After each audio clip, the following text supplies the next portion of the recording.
part of the struggle that we've seen is some of the practice management systems that we use. When we print out a treatment plan, it has all of the codes next to it and it has all of the scientific terms, and it's really difficult. And I think that it makes it so that I can look at this and say, you're telling me I need a root canal, a buildup, and a crown, but do I need that buildup, right? Like, what is that? Can I get rid of that, $100?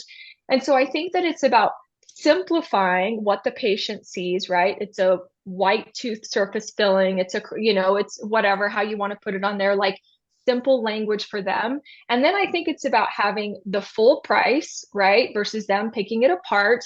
Here's what your insurance benefit likely covers. And then here are options to pay, right? And so I think that it just has to be simplified.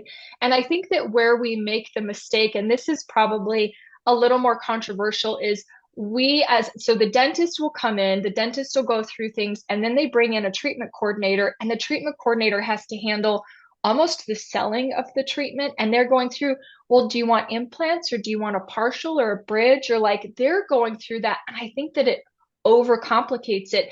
If the dentist, and I've seen dentists do an incredible job of this, if the dentists are actually comfortable with financial discussions to say, hey, Mrs. Jones, would you like to know what it would take, ideal treatment if it was my mouth, what I would like? That's going to run around, $6,000. Is that more or less than what you were expecting? Oh, that's less. Great. You know what? We're going to come in and get started. We're going to fit flexible financial options into your budget.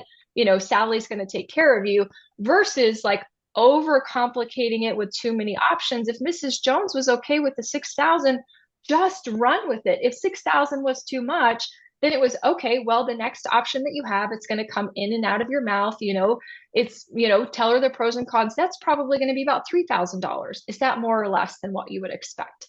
And so when we can have this like clinical financial close from the doctor, it actually simplifies everything else. And I think the patient gets a better outcome.